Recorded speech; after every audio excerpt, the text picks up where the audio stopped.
Hey, Lukas here. If you feel like your pick is slowing you down from playing fast,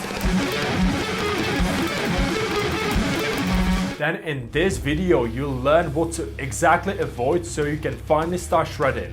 And for those who are new here, then welcome. It's so great to have you here. My name is Lukas and I help guitar players to get over that intermediate rut to finally get their playing where it deserves to be after all those years. If interested, then there is a link in the description. And let's dive right into our video, because if you've been playing for a quite while now and still not able to shred, then there might be a few things along the way that are holding you back. Mainly if you feel like your hand is cramping up as you're trying to play faster. One of the most common mistakes I come across is holding the pick just with the tips of your fingers, which results in needing to apply way more pressure in order for the pick to stay in place when picking the strings. That's why relearning how to hold your pick can have a massive impact on your playing going forward. Of course, there are several ways. You can hold the pick any way you want if it works for you. But if you're here as your grip is from some reason not working for you, then here is what you can try. Take your index and your thumb and position them so they're parallel to each other. Like that. And then all you've got to do is just take the pick and slide it in between. And that's exactly that. As you can see, now you're covering most of the pick's surface, which allows you to apply way less pressure when playing. Which brings me to the second common mistake, and that is applying a death grip on the pick when playing fast.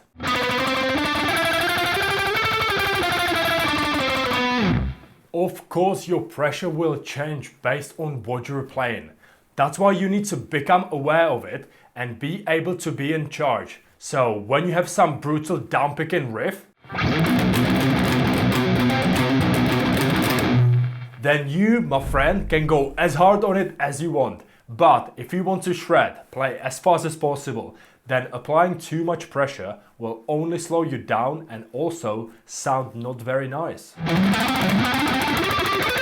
So the moment you relax your pick, not only it will allow you to go faster, but it will also sound more pleasant. And if you are asking how can you tell what type of pressure is optimal, then here is a quick test you can do. When you're picking, have a look at whether the flesh under your thumbnail is changing a color as you apply the pressure. The moment you see the white flesh coming through as you hold your pick, you know that's just way too much pressure. I literally just take my pick and slot it in between the fingers, and that's that. Nice and relaxed without needing to tense anything up.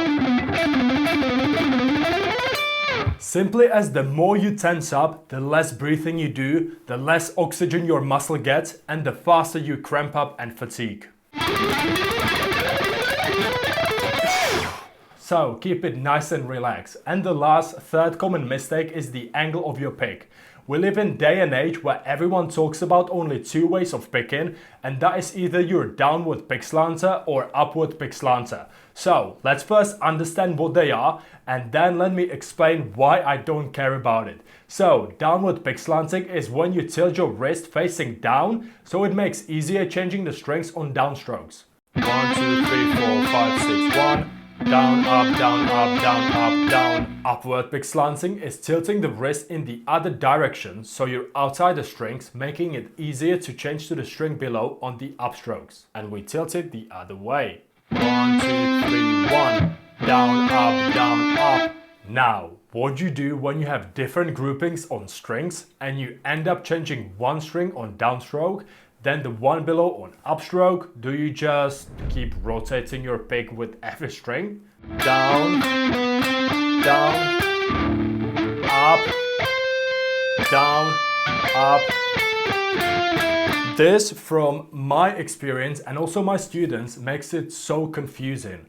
Because not only you're paying attention to what you're actually playing, where on the neck you are, how your fingers are positioned, how much pressure you're applying, but also making sure you keep rotating your wrist up and down. That's just too much. The goal is to be as flexible as possible when playing. So we can play any line, no matter how many notes are on each string. And that's exactly why I keep my wrist perfectly in the middle allowing me to play any random grouping without having to worry whether I need to use the downward or upward pick slant.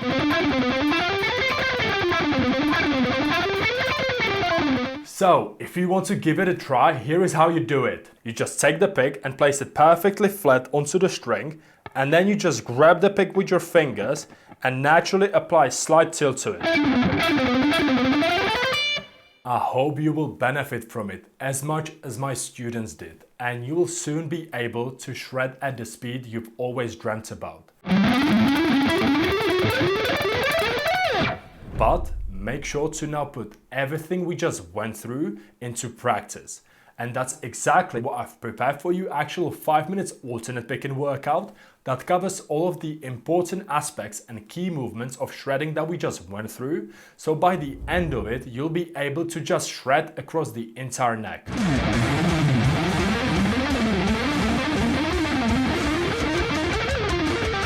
And if there are more things you want to master on the guitar, but just getting overwhelmed and just wish you could have the structure in place that would cover all of the important aspects of modern guitar playing, then you can check the link in the description.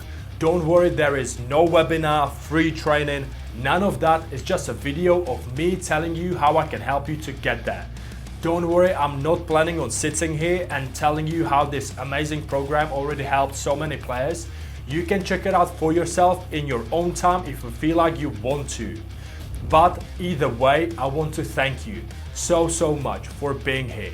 You're the pure reason why I make these videos. So if you're still here at the end of the video, then drop a comment so I know who to personally say thanks to. And if you decide to support this channel by subscribing to it, then that would really make my day, and I would just love you for the support you're giving me. So thank you so much for doing that if you want to. Thanks again for being here, and I hope you have an amazing day. See you in the next video. Bye!